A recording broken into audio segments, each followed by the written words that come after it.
Good morning, y'all, or whenever you guys are watching this. This is the Newman Hour. I'm your host, Tory Newman. This is episode 8, recapping the games from week 7. Yeah, it's a crazy time of year, but let's get into it. I'm just going to talk about some general news to start off. I want to check in on how the landscape of the NFL is looking right now. So let's check in the AFC. Let's look at the records right now. You got the Steelers 6-0. They're the best team. They're the most all-around team in the NFL right now, besides probably Tampa Bay. They haven't really had their best game yet. They've had their biggest challenges the last 2 weeks against the Browns and the Titans, and they pulled both wins out. Maybe should have lost the Titans game, personally thinking, but hey, they're showing out. They have, I think, the third best point differential in the AFC. The only competition I can see right now is Kansas City and the Titans. I haven't seen enough from Baltimore to have faith in them. Their defense isn't as good as I thought they would be, and Lamar Jackson clearly isn't the MVP he was last year, which is no fault to him. He had an amazing year, so it's hard to follow that up.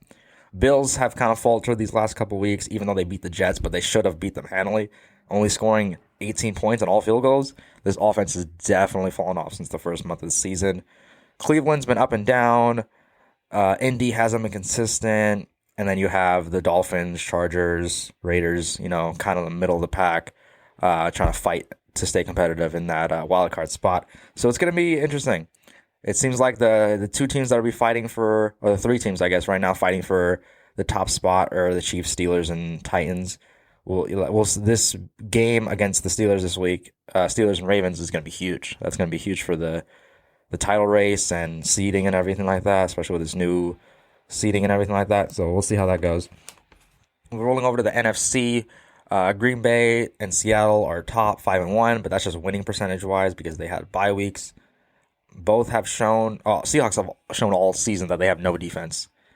And though they added Carlos Dunlap in the trade today, I don't know if that'll be enough. He's only had 1 sack on the year, so how much more can he help? But hey, and they need anything. They need to do everything and anything. Green Bay is 5-1. And then you have the Tampa Bay Buccaneers sliding in at 5-2. I did not expect them to be 5-2 at this point. I think a lot of people did because they got Tom Brady. They had a good defense, Mike Evans and Chris Godwin. But they've been kind of up and down. But they've really pulled it together these last 2 weeks, which is very disappointing. And it looks like they're going to be they're going to be fighting for the first seed. I think by default they're the best team in the NFC South right now because I don't trust the Saints. And yeah, they haven't had Michael Thomas for like the last 4 weeks. But even then, I don't. With that, it's going to be the Kamara-Thomas show, and I don't know how much Thomas taking the ball away from Kamara is actually going to help. With all these touches that Kamara is getting, he has been killing it. If he was this good, I was talking about this with my brother the other day, if he was this good last year when the Saints were good, they would have been in the Super Bowl, but everybody else has fallen off. Maybe not Thomas, but because he's been hurt. But everybody else has fallen off except for Kamara. Kamara has bounced back and is being the player that everybody thought he would be last year. So it's gonna be interesting. All these teams in the NFC have no defense except for the Bucks and the Bears. The Bears, though, even with as good as their defense, they are -2 in point differential. They are the only winning team that has a minus point differential, which is crazy. They've only scored 138 points. That is like bottom 3 in the NFC. That's bottom 10 in football.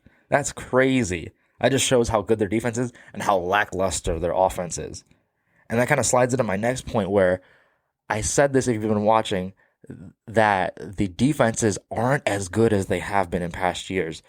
I don't know if it has to do definitely with not having a full offseason to implement their defenses. It seems like if you were a good offense last year and if you got a little boost, if you were a decent offense and you added some new pieces, you're better than you were.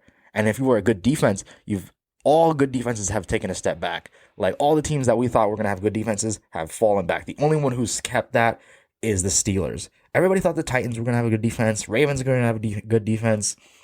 Green Bay going to have a good defense. None of them do. The only good teams that have a solid defense that are a winning team are the Bucks and the Steelers, and that's it. And those teams scare me. So that's, and I think that's why Seattle feels like, oh, I have to do something right? I have to create some pressure because if we're letting the Cardinals beat us, who could possibly be the worst team in our division, we have no chance. We as much as Russ has been cooking, and it showed, if he's not perfect, basically, they can lose any game. And you're not going to be a top seed. You're not going to be in the position you need to be to win significantly in the playoffs. So, yes, the Seahawks know that the Bucks are a threat, that Chicago, if they can assemble some sort of offense, that they're a threat. So they realize where the fault is. They can't just ride Russell Wilson the entire time, especially with Chris Carson being out, Carlos Hyde being out. That's even more, that's all. That is absolutely all of it on Russ. So I don't like that. But yeah, it's October 28th. The trade deadline is next Tuesday, November 3rd. We're already seeing where the trend is going as far as what teams are focusing on for this like second half push of the year. We saw, like I said, I mentioned Carlos Dunlap is going to the Seattle Seahawks for a 7th-round pick. Pisses me off because the Raiders should have done that. The Raiders they've had the exact same amount of pass rush as the Seahawks. Nothing. And I get it. Like, oh, he's a one-sack player, so what difference can he make? But he played most of his career under our defensive coordinator, Paul Gunther. And he's had his best years under him. I'm not saying he's going to be anything like that, but he knows how to use that player, so anything would help right now. And that I feels like that's a huge missed opportunity by the Raiders to improve this defense, because they clearly shown that they've had the offense. They put up 24 against the team, what teams would consider the number one defense in the league. What the Packers did was with 10, So, and that's with missing parts in our entire offense. So we have the offense to win games. The defense is nothing right now. So they better make a move. I saw that Takk McKinley is on the trading block right now from the Falcons. And I don't think he'll be a difference maker, but anything. Some new juice. I need something. The crazy one that I saw was Fuller to Green Bay. They were saying that maybe they were looking for a first-round pick. I wouldn't do it. I don't get, Green Bay I think their mindset is our defense is decent enough to hold us around if we don't start off hot, and that if we get Fuller, that just puts their offense over the top. It matches what Seattle's doing, and it's enough to make up for the defensive mishaps that they had against Tampa Bay. So I guess that's what they're thinking, is because they know that their main competition is Seattle and Tampa Bay. So I guess, but a first-round pick when you didn't spend that on the draft this year, and you're seeing that he can work with pretty much anything, I don't get trading a first-round pick for Fuller. Maybe a third-rounder, maybe a second-rounder, but definitely not a first-rounder. On Fuller, Fuller's nice. Don't get me wrong. Fuller is nice, and he's a good player. But I don't think they need that. I'd rather get another defensive end, a safety, a corner, because Kevin King and Jair Alexander have had injury issues. So, or maybe a linebacker, because Kirksey's not being healthy like they wanted him to. So it's crazy. I hope this trade deadline is interesting. I can see it not, because of all the COVID things that they have to go through to get through to accept the trade. And I can see that cutting a lot of trades out just because of that, which would suck. But teams are making it evident that they are adding those extra pieces just to get ready for this second half. And I'm looking forward to it. I really hope my Raiders make a move. Seahawks and Green Bay are making moves, and they're top teams, so I don't see why. I hope the Raiders aren't selling, because I know this team is good. This is year 3 of Gruden. Carr is playing pretty much the best of his career right now. Don't waste it. I don't want him to be replaced after this year, because we are getting what Gruden wants finally out of the offense. I feel like his play calling has been shaky. The offensive line has been horrible, and that's our whole offense is dependent on our offensive line. We put all our money into them, and they're not healthy, and that's a huge blow to our team right now. But anyways, let's get into the recaps of Week 7. We already went through the Thursday night game when I previewed the games for this week. So let's skip that game. We already know the Eagles won 22-21. Starting with the morning games, uh, Washington demolished the Cowboys. I predicted the Cowboys to win, so that shows how much I thought that they could. It was just a fluke. The Cardinals are a good team. Washington isn't doing anything, but clearly I was wrong. Andy Dalton continued to struggle. Gibson had a really good game. Kyle Allen, whatever. He didn't really do anything for me. Zeke has struggled mightily this year. It's looking bad. It's almost to the point where it's like you're such. If you were in any other division, I wouldn't say trade Zeke because I don't think anybody's going to take that contract. But I would say pretty much, stash him. Why get hurt for a year that you're not going to do anything? And he's the guy who's the most likely to get hurt out of all their star players, and you're paying this dude hella money. Why put him out there? I don't get it. But because they're in the NFC East, they clearly have a chance, which sucks. The whole NFC. If the Niners, who were last place in the NFC West, were in the NFC East, they'd be in first place by like a game or two. So that's crazy. They should definitely, especially with this added playoff spot, I think they should rearrange how teams get home games. Like maybe like best record or what, because it clearly looks like a losing record team is going to be hosting a playoff game. And it was funny when it happened with the Seahawks years ago, if y'all remember that. But other than that, like no team except for maybe the Eagles, if they can get healthy and play better, I think they can be like a suitable team to host a playoff game. But other than that, nobody else is exuding any confidence from me. Moving on to the next game, another dud of a game. The Bills, Jets. The Bills have fallen off hard. My boy was hyping up Josh Allen like, man, he's gonna be MVP this year. He's gonna go off. Da da da. Yes, he's played better. This is the best he's played in his entire career. But these last 3 games have been terrible. Oh God, I can't say words. They have been awful. If you can't beat the Jets by more than 10 points, what are you doing? Because that's what everybody else is doing. I don't know what is going on. I think it's their offensive line issues. Their defense hasn't been as good as last year, not nearly as good as last year. And they've had no running game, absolutely none. So they have to turn it around, because if you're struggling against the Jets, it doesn't bode well for the rest of the year. And it looks like the AFC East is looking pretty weak. It's looking like the NFC East, with the Patriots having not shown up either in these last 2 weeks. So if the Bills beat the Patriots, Bills can pretty much lock up the division right there, because I don't see the Patriots bouncing back on like a 8-game winning streak, 6-game winning streak. So they really need this win. And I think that the Patriots will show up just enough to beat the Bills, because that's what they do. But first interesting game of the morning games was the Steelers and Titans. Both undefeated teams coming into this. Titans falling short early in the first half. I think it was 24-7. And they really got it going in the second half. Scoring 17 points against a very good Steelers defense. Steelers defense, I don't know what they were doing. I feel like they were kind of playing prevent offense in the second half.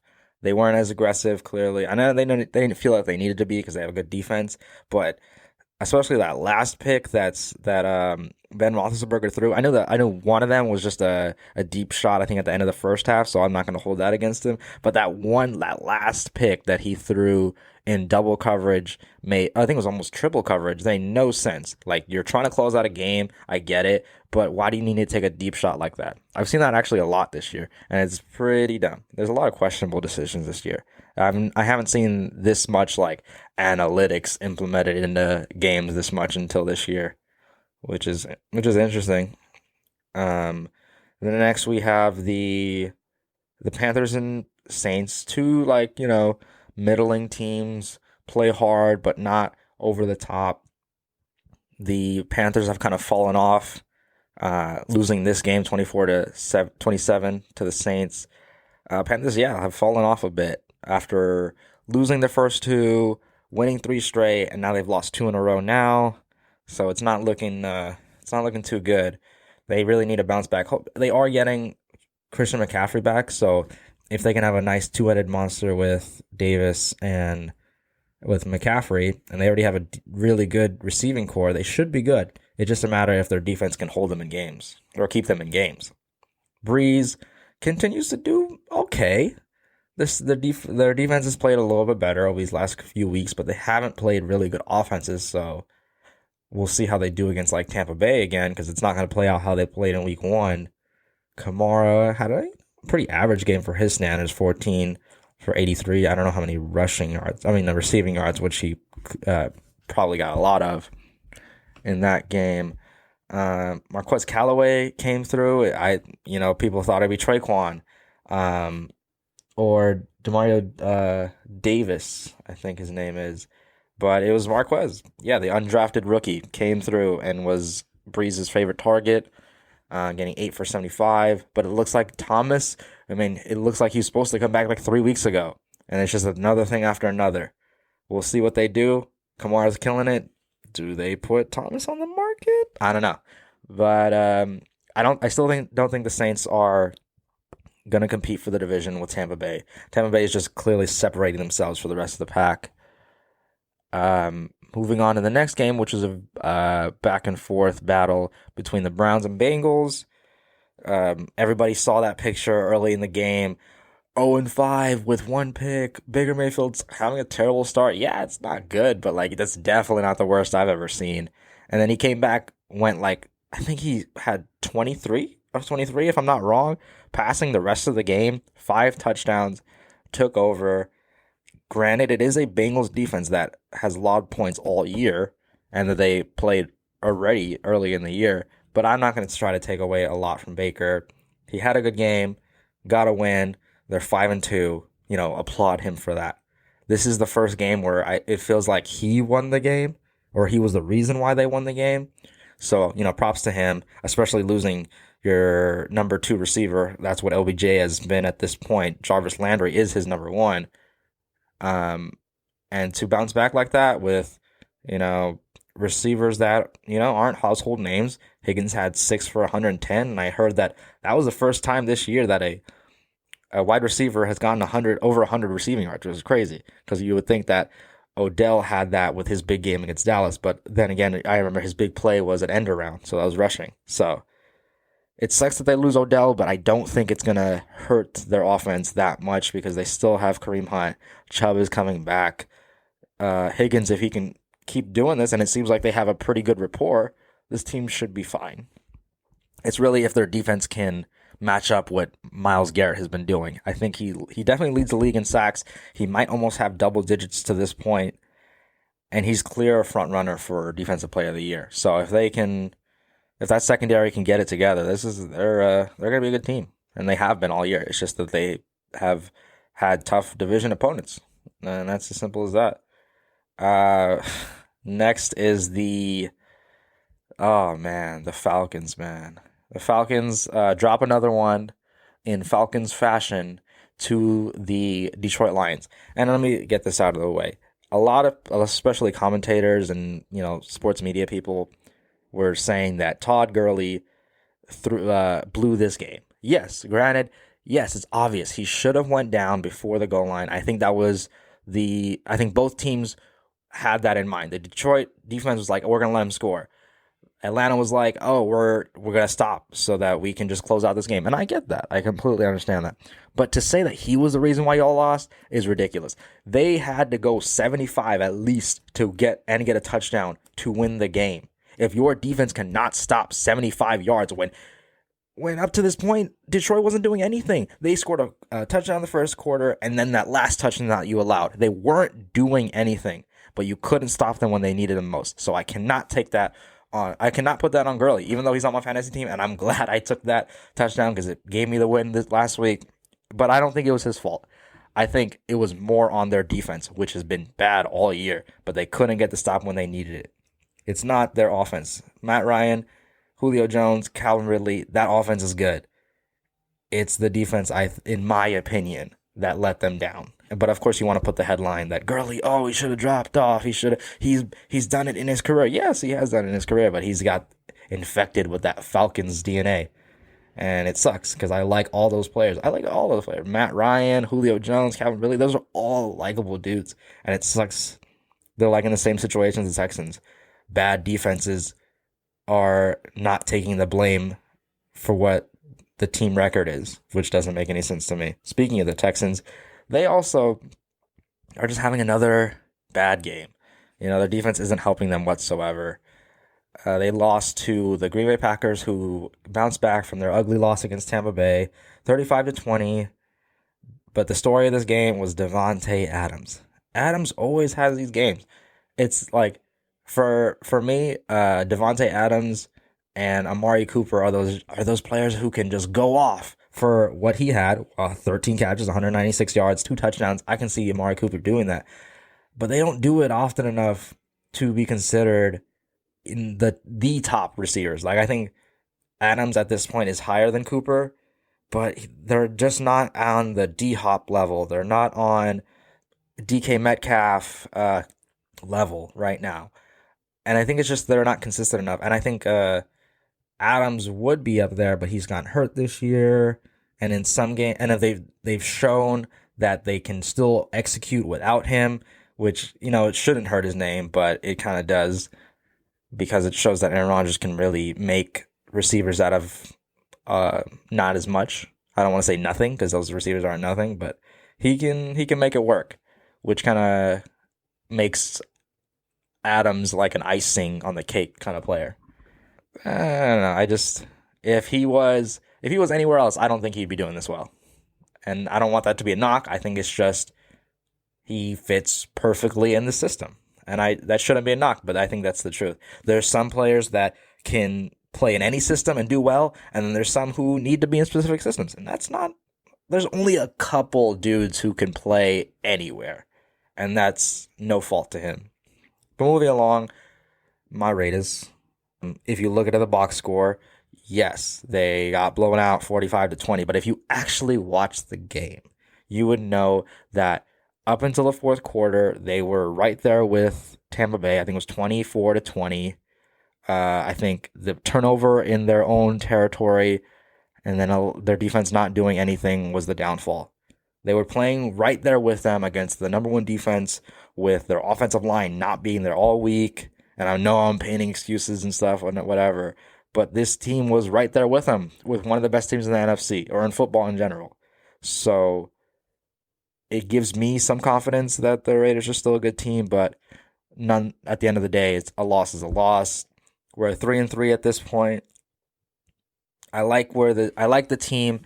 The defense is so disheartening because it's so funny. I'm glad I didn't put this on my podcast, but I thought the D-line was going to be the strength of that defense, and it's the opposite. It is the liability of our defense. And I like all the players too. I like Cleveland Farrell. I like Crosby. I like Malik Collins. I like Arden Key and all those dudes, but they're just not getting pressure. I don't know what it is. Are they not getting off the blocks quick enough? Are teams just easily predicting what they're doing? Is it coaching? I don't know, but it's just so heartbreaking. I can't stand it. I don't know what to make of them. It just seems like every year and year the Raiders defense is not good. And like the strong point of our defense, which isn't saying much, is our secondary. Trayvon Mullen is the best defensive player we have. I'm so glad we have him. He has played well against all the number one wide receivers that we've played. He played well against Mike Evans. I don't know how much he was matched up with him, but Mike Evans didn't do much. I don't see he was being locked down by Nevin Lawson. So I think Mullen is our best defensive player next to Crosby, who's leading the team in sacks. I didn't know he had 4 sacks, which is crazy for this defense. Everybody else has like a sack or a half sack, which is ridiculous. Tampa Bay adding Antonio Brown. Yeah, I think they're starting to separate themselves. I think the hype is starting to manifest itself, and I think they might be able to go on a roll pretty soon with that defense. And if they can keep that running game going, they made an effort to make Fournette more part of the offense, and he definitely showed explosiveness that Jones didn't have in this game. So we'll see if that continues. But anyways, to moving along to Tom's former team, the Patriots. Man, 33-6 to the Niners. Niners showing fight. You know, people wanted to knock them off once Jimmy G got hurt. Once they got blown out by the Dolphins, that was an ugly loss. That might come back to bite them, especially with this division. They need every win they can get, and they still have a tough road ahead. They needed this win, but it's going to be tough. It might not be enough. Cam Newton getting benched after throwing 3 picks, 98 yards. There's nothing to hang your hat on with this offense, and their run defense is going to be the killer of them. Their secondary is still good, but their run defense was non-existent. Jeff Wilson, 112 yards, 3 touchdowns. Who is this guy? I know they drafted him last year, but look at how many running backs the Niners have. Jeff Wilson, Mostert, Tevin Coleman, McKinnon, Hasty. It's crazy. They have and it just seems like all of them can have a good game. That Shanahan offense, that running game is crazy. Deebo Samuel is hurt, but I think that just gives more opportunity for Ayuk to really take over this receiving core. I had this interesting conversation with my brother, and I think he was right. Deebo Samuel is he's such a utility guy. He's not a legit wide receiver. They had him in the backfield more than McKinnon. I don't even think McKinnon saw a touch. So that shows how they view Deebo, because they don't. If they believe that he could run routes like that, they would put him out there, because that's where they need help. Not in the running game. They have enough backs, and the system's good enough for that for the backs to execute. So the fact that they're purposely putting him in the backfield shows how little confidence they have in his route tree. And I think Ayuk is the player they need. And it kind of goes back to the point where I don't understand. Yes, they are a running team, but I don't get why they didn't keep Emmanuel Sanders. He made that offense legit. Yes, you have Kittle, but you need wide receivers, I think, especially in today's game. You need consistent wide receivers who can, make the plays and, get those key, mid-level catchers, the mid-level of the field. So we'll see if the Niners can keep this going. It's going to be a tough road the rest of the way through. They're going to be scratching and clawing for everything they can get. And if the Patriots lose next week, I think they're calling it a year. I think they might be done. Might shut down Cam, put in Stidham, get a good pick, and bounce back next year. Following that, we have what I think is the best team in the AFC, the Chiefs, beating down the Broncos. The Chiefs, they didn't need to do much. Their special teams scored enough points for them to win this game. I know it was down 2, but they did everything they needed to. Drew Lock looked inept. The only player that really showed up on Denver was Phillip Lindsay, but then he got hurt. Gordon fumbling the ball, which has been a constant issue. If you've watched Chargers games, that's been his issue this pretty much his whole career of fumbling. And it's crazy. Melvin Gordon looks like he should be a top 10 back, but he just never does it. And yeah, I think he's a pretty big disappointment, especially for that Broncos team that were expecting a 1-2 punch, and one of them ain't hitting. Mahomes having stat-wise mediocre game, 200 yards, touchdown, not doing anything for me in fantasy. Whack. Hilaire, yes, I think he still got majority of touches, but his snap count snap count went way down with in Le'Veon's first game. He went from having 20 carries in the last week to having 8 carries this week. I don't know. We'll see what happens. And it's crazy that Le'Veon didn't get a catch. That's I think where he's best at, is being a receiver out of the backfield, and he didn't get a catch. Hopefully he does next week. I need him next week against the Jets. And it's one of those things where I feel like they're going to put him in to get back at his old team. And, that's usually how it goes. They love to make posts about that. It's an interesting talking point that he did well against his former team and Adam Gase. But moving along, talking about, you got to show some love to the bottom tier teams, even though both these teams have shown that they have good young talent. in the Jaguars and Chargers. Justin Herbert getting his first win, which is crazy because it feels like he's played well in every game, and they just haven't been able to close it out. But he gets his first win. He's surprised the hell out of me. I did not expect him to be this good.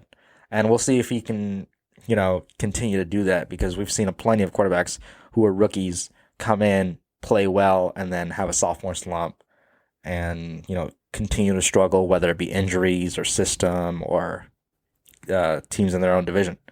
We'll see how they can evolve. But yeah, he won 39-29. He kind of dismayed that theory I had going on last week that these rookie quarterbacks weren't having strong second halves. And I think, as the season's going along, they're getting it more together. They're getting more comfortable. And both these guys, Burrow and Herbert, went off in the second half. Burrow had 400 yards. Herbert almost 350, 3 touchdowns. Rushed for 66 yards and a touchdown. The dude was killing it. He was a beast.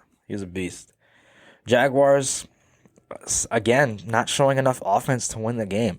Their defense held it down for them. They just dropped the ball, not scoring anything in the fourth quarter, allowing the Chargers to score 20 points. Minshew just hasn't been on point like he was early in the year. His accuracy has gone down.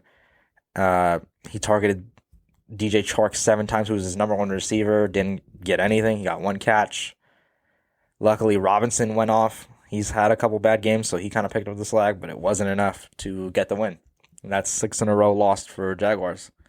And they're still vying for if they get a top 3 pick. I'm sorry, Minshew, but I think he might be done. Heading into the Sunday night game, this was a crazy game. Seahawks taking their first loss against the Arizona Cardinals.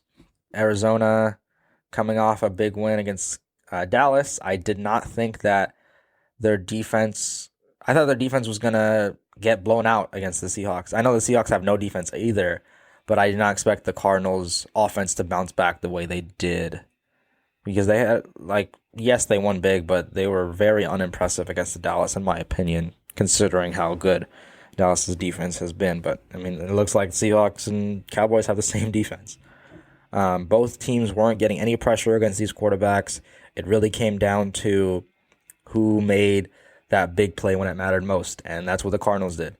If the Cardinals didn't do that, I can see the Seahawks winning this game easily, and we can have a discussion of, oh my God, how good are the Seahawks? No, I think they are rated right where they should be. They're great offensively. Russell Wilson's still having an MVP year. I don't care about this game. As far as stats wise, I think he's still head and shoulders the number 1 for MVP, because though people may deem the Bucks and Steelers better than them, I don't think either would consider Tom Brady or Ben Roethlisberger up to this point as MVP. Russell bounced back, but it just shows that if they aren't playing perfect, they can lose pretty much any game, which sucks when you have an MVP quarterback or caliber quarterback back there. But yeah, Tyler Lockett, great game. D-Hop, great game. It looks like this might be the end for Kenyon Drake. He got hurt, so it looks like he might be out for almost a month. Chase Edmonds made most of his opportunities, done it all year. I don't see why they would turn back to Kenyon Drake. And it's that's always what happens. Is it going to be with the Cardinals? They always need to get a new running back to, take off, because they had David Johnson last year and he wasn't doing nothing. Drake came in, started killing it. Now they Drake the start of this year and he's not doing anything. And Chase Edmonds, he's made most of all of his opportunities. We'll see how things play out. But that's going to do it for this week's Week 7 recap. I should have the previews and predictions for Week 8 coming out this Thursday at latest Friday. But I appreciate you guys taking the time to listen, and I will see you guys in the next episode. Peace.